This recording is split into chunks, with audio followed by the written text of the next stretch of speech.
بسم اللہ الرحمن الرحیم. عبادت پر قوت حاصل کرنے کے لیے مختصر سی ورزش کروں گا.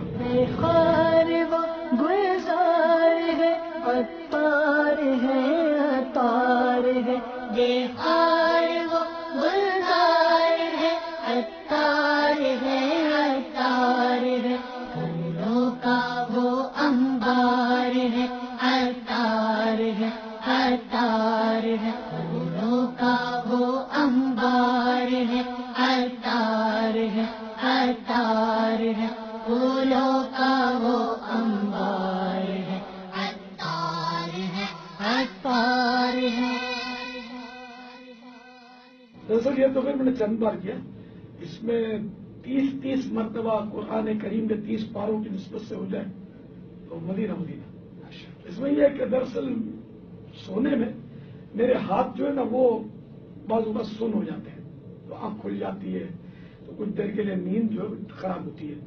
تو یہ طریقہ کرنے سے اگر میں ریگولر کروں نا تو بعض اوقات ایسی مصروفیات ہوتی ہے، مصروفیات اور بھول بھلائیاں سستی سب بیلی ہے، مکس ہے. تو اس میں پھر وہ تھوڑی آزمائش آتی ہے.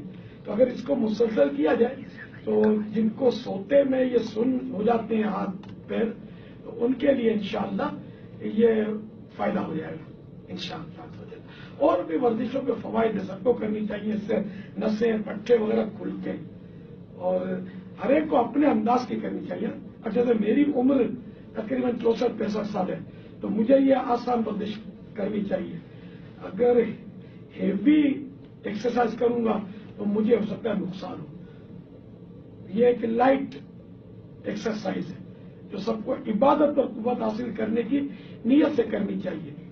تو اس سے گھر عبادت پر قوت حاصل ہوتی ہے، صحت درست ہوگی، نس پٹھے تو نماز میں انشاءاللہ آسانی ہوگی. صلو علی الحبیب صلی اللہ تعالی علی محمد.